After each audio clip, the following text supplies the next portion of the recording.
Welcome to my class and stories. अभी हम discuss करेंगे एक नया चैप्टर जो कि है NIOS क्लास 12 इंग्लिश का chapter 17, India her past and her future. India, इसका पास्ट और इसका फ्यूचर। यहाँ इंडिया को हर से डिस्क्राइब किया गया है लेडी से, कि नॉर्मली जो इंग्लिश में जो है हर को HER को जो है लेडी के लिए, फीमेल के लिए डिस्क्राइब करने के लिए करा जाता है, लेकिन यहाँ पे इंडिया को हर से डिस्क्राइब किया गया है, जो कि पंडित जवाहरलाल नेहरू जी की लिखी हुई एक स्पीच है, जो कि वो फर्स्ट 5 ईयर प्लान डिस्क्राइब कर रहे हैं अपना। चलिए स्टार्ट करते हैं। Do throw about the Indian film Nehru's mind, कि इंडिया के बारे में जो नेहरूज़ के माइंड में था वो क्या है। Read the speech and find out his thoughts about the India past, present and future. कि इस स्टोरी को पढ़िए, स्पीच को पढ़िए और इंडिया का पास्ट, प्रेजेंट और फ्यूचर के बारे में उनकी सोच को व्यक्त कीजिए। To endeavour to understand and describe the India's today would be the task of the brave man, कि आज के डेट में इंडिया को बताना, समझाना, क्योंकि ये बहुत ही एक चालाक व्यक्ति का काम होगा। To describe tomorrow's India word words to the rashness and what is India, के बताना इंडिया को कि इंडिया है क्या, क्योंकि यहाँ पर विभिन्न तरह की सिविलाइजेशंस रहती हैं, बहुत अलग अलग भाषाएं होती है और बहुत अलग अलग कास्ट सिस्टम है और बहुत सारे रिलीजन हैं, तो इसको समझाना मुश्किल है। दिस इज़ क्वेश्चन है which has come to back again and again to my mind, ये क्वेश्चन मेरे दिमाग में बार बार आता रहता है। The early beginnings of our history filled with me the wonder, कि जो हमारी जो सबसे पहली जो पुरानी बहुत ही प्राचीन हिस्ट्री है वो बहुत ही अलग है, सबसे दुनिया से अलग है। It was the past of the वेरली and vigorous race with the questioning spirit and the urge of the free inquiry, and the even in its earliest known the period given the evidence of the mature and the tolerant civilization, कि जो India के बहुत प्राचीन history है वो ये बताती है कि यहाँ के लोग बहुत सभ्य थे, बहुत ही सब्र वाले थे और बहुत ज़्यादा टॉलरेंट, यानी कि उनके अंदर सब्र था, समझदारी थी। यही एक एंशेंट हिस्ट्री से पता लगता है। Accepting the life it's Joy with burden, के एक्सेप्ट किया लाइफ को बहुत ज़्यादा भारीपंती के साथ यहाँ के लोगों ने। It was ever searching of the ultimate and the universe, कि हर चीज़ जो नई, अल्टीमेट और यूनिवर्सल होती है उसको यहाँ पे सर्च ढूंढा जाता था। ग्रेजुअली डेटोरेशन सेट इन, के बहुत ही एक समझदारी यहाँ पे सेट हुई हुई थी। थो lost of the freshness and become stale, the vitality and the exuberance of the youth gave place to the crabbed age, के जो यहाँ पे वाइटलिटी थी, बहुत सारी चीज़ें थी, बहुत सारे अपॉर्चुनिटी थी जो यूथ के अंदर अपना आप ही डेवलप होती हैं। Instead of the spirit of adventure there came the lifeless routine with the bored and the exciting, the vision of the world has cabin and confined the lost in the caste divisions, narrow social customs and ceremonials, कि यहाँ जो caste system था, caste system में कुछ उच्च जाति के, कुछ नीच जाति के, कुछ अलग अलग भाषाएं, कुछ अलग अलग रीजन, तो इसमें जो है काफ़ी डिविजन्स रहे हैं। Even so India was the white enough to absorb the mass people of followed into her might oceans of the humanity. She never quit forget the thoughts that he had stirred in the days of the youthness vigor, कि बहुत सारे यहाँ पे अलग अलग लोग आए, बहुत सारे अलग अलग तरह के सभ्यताएं के लोग आए यहाँ पर काफ़ी पहले से, लेकिन इसको जो है, इसका जो सबसे पहला जो अपनी एक सभ्यता है उसको यहाँ पे बिल्कुल उसी तरीके से रखा जाना चाहिए। Subsequently, India was the powerfully influenced by the coming of Islam, Muslim and invasions. जब भारत में जो है मुग़ल के द्वारा जो है आक्रमण किया गया, तो मुग़ल के द्वारा जो है इस्लाम आया, मुसलमान आए और उन्होंने जो है यहाँ पे अपनी बस्तियाँ बताई। The western colonial power followed and bringing the new type of the domination and new colonism at the same time. Impact of the fresh ideas industrial civilisation that was grown up in Europe, के यहाँ पे जो है British empire आया और उन्होंने जो है अंग्रेज़ों का राज आया। राज आने के बाद में उन्होंने अपनी सभ्यता और अपनी ताकत यहाँ पे थोपी, लेकिन उसके साथ साथ एक जो है वहाँ पर इंडस्ट्रियलाइजेशन को भी यहाँ पर दिया गया। दिस पीरियड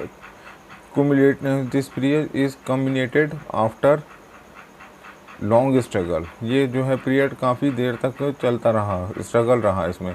इंडिपेंडेंस के भारत की आज़ादी के लिए काफ़ी लंबा संघर्ष रहा हो। Now we are facing the future with all burdens of the past upon us, कि हमारे पास सारे के सारे बर्डन के साथ हमें फ्यूचर की तरफ ध्यान देना है, इंडस्ट्रियलाइजेशन की तरफ, डेवलपमेंट की तरफ, और हमें पास्ट को भी याद रखना है कि पास्ट में हमारे पास क्या था, हमारे जो है सबसे अच्छी सभ्यता को याद रखना है। The confuse dreams and the strings the future that we seek to build, कि हमारे पास जो है कन्फ्यूज ड्रीम्स हैं, बहुत सारे ड्रीम्स हैं, इस तरीके के ड्रीम्स हैं डेवलपमेंट के, एजुकेशन के और हेल्थ के, और string the future that we seek, कि हमें फ्यूचर में उसको जो है पकड़ना भी है। ये इसका सेक्शन फर्स्ट हो गया। सेक्शन सेकंड थोड़ा सा टफ है, इसको वर्ड एक्सप्लेन करना मुश्किल है। What today we are confuse, क्या आज हम कन्फ्यूज़ हैं। Should we follow the lead given by the western and forget our past, कि क्या हमें ऐसा हो जाना चाहिए कि जैसे वेस्ट के लोग होते हैं और अपने पास्ट को भूल जाते हैं। और should we try to revive the past glory of India, कि हमें जो है पास्ट ग्लोरी जो रखनी चाहिए, जो हमारा पास्ट था। या Gandhi ji solve us the right path से नेहरू, कि गांधी जी ने इस बात को हमें दिखाया कि हमें अपनी सभ्यता के साथ कैसे आगे बढ़ना है। In the tumult and the confusion of our time, कि हम जो है कन्फ्यूज़न में और जो तरह की विभिन्न हमारी सभ्यताएं हैं उसमें कंफ्यूज होकर के, और हमारा जो वक्त है। We stand facing the both ways, कि हमें दो तरफ के दो राहों पर हैं, कि एक तरफ हमारी सभ्यता है, एक तरफ हमारा डेवलपमेंट है। Forward to the future and backward to the past, हमें जो है फर्दर जो है फ्यूचर पे रखना चाहिए और बैकवर्ड जो है पास्ट को कर देना चाहिए। Being pulled in the both direction, कि हमें जो है दोनों डायरेक्शन को याद रखना चाहिए, क्योंकि हमें अपनी सभ्यता भी नहीं खोनी और अपने डेवलपमेंट को भी करना है। How can we resolve this conflict, कि हम इस कन्फ्लिक्ट को, दुविधा को कैसे सॉल्व करेंगे। Evolve a structure of living which fulfil our material needs and at the same time sustain our mind with the spirit, कि हमें जो है अपनी मटेरियल नीड्स को भी पूरा करना है, इंडस्ट्रियलाइजेशन सिविलाइजेशन को भी रखना है, जो हमारी सभ्यता है। व्हाट न्यू आइडियाज़ और द ओल्ड आइडियाज़, कि हमें डेवलपमेंट को भी, फैक्ट्री को भी, इंडस्ट्रियलाइजेशन को भी, एजुकेशन को भी रखना, और अपनी जो प्राचीन सभ्यता है जो विभिन्नता में भी रही है हमारे पास में, उसको भी हमें रखना है। Varied adapted to the new world can be placed before our people, and how can we galvanize the people into the wakefulness and action, क्या इस नई दुनिया में, जैसे कि सबके यहाँ एक सिविलाइजेशन होती है, गल्फ़ में एक सिविलाइजेशन सिंगल होती है कि वो लोग मुस्लिम होते हैं, और इंग्लिश कंट्रीज़ में कि वो वेस्टर्न होते हैं, तो लेकिन हमारे साथ ऐसा नहीं है। हमारे साथ अलग अलग लोग हैं जो रहे हैं, कि हमारे अपनी एक सभ्यता है। मुग़ल्स आए तो उससे मुस्लिम आए, फिर ब्रिटिशर आए तो उनसे क्रिश्चियनिटी आई, तो सब ये आए। उसके बाद भी जो है हमें जो है अपना जो हमारी सभ्यता है उसको रखना है और आगे बढ़ना है। Change is essential but continuity is also necessary, change जो होता है बहुत ज़रूरी होता है, और कंटिन्यूटी जो है बहुत ही ज़्यादा ज़रूरी होता है, और उसकी भी ज़रूरत होती है कंटिन्यूटी की, मतलब लगातार। The future has to build on the foundation of late in the past in the present. कि फ्यूचर जो होता है हमारा वो ये डिपेंड करता है कि जो हम आज में हैं वो हमारा पास्ट की देन है, जो हमारा फ्यूचर है वो हमारे प्रेजेंट की देन है कि जो हम कोशिश करेंगे। To deny the past and break with it completely in the uproot our self and the sapless dry up. कि हमें जो है अपने आप को अपलिफ्टमेंट करना है, बढ़ाना है और अपने आप के लिए निरंतरन काम करना है, जबकि हमारे पास पूरी तरह से पर्याप्त संसाधन नहीं है। It was the virtue of Gandhi ji to keep his feet firmly plant to the rich tradition to our race and our soil and the same time to the function revolutionary plane. कि ये जो है हमारा जो गांधी जी ने हमें एक विज़न दिया है कि हमें जो है आगे बढ़ना है, डेवलपमेंट करना है, लेकिन हमें अपने लोगों को भी जोड़ करके रखना है।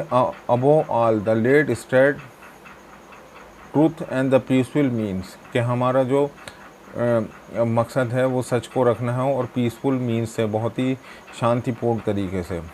Thus the build of the old foundation eight the same time oriented structure toward the future. कि हमें जो है नई फाउंडेशन रखनी है, नए कदम रखने हैं फ्यूचर के लिए, और eight the same time oriented the structure toward the future, future के लिए। Living in the continual adjustment of the changing condition. कि हमें जो है बदलते हुए व्यवहार के साथ जीने की आदत होनी चाहिए। The rapidly of the technological change in the last half century has made necessity of the social change greater than ever। के जो हाफ सेंचुरी में जो टेक्नोलॉजिकल चेंजेस आए हैं, एडवांसमेंट आई है, उस वक्त में भी टेक्नोलॉजी चेंज हुई, तो उससे हमें साथ रखना पड़ेगा और आगे बढ़ना पड़ेगा। There is the continual of the mail adjustment, जिसमें जो है कंटिन्यूअल माल एडजस्टमेंट होता है कि अलग अलग तरीके से हमें अपनी सोच को एडजस्ट करना पड़ेगा उसमें। The advance of the science and technology, science और टेक्नोलॉजी का एडवांस होना makes it definitely possible to solve the most of the economic problem of the world. कि दुनिया की इकोनॉमिक प्रॉब्लम को सॉल्व करने में साइंस एंड टेक्नोलॉजी का सहयोग रहेगा। It particular to provide the primary necessity of the life.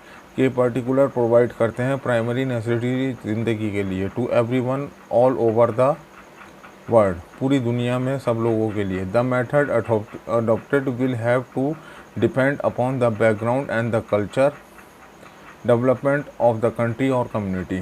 The method adopted will have to depend upon the background. के ये मेथड जो है डिपेंड करता है, जो बैकग्राउंड होता है वो कल्चर होता है किसी भी डेवलपमेंट का, कंट्री के लिए या फिर कम्युनिटी का। इसका हम नेक्स्ट पार्ट जो है, रिमेनिंग पार्ट दूसरी वीडियो में डिस्कस करेंगे। Thank you very much for watching the video.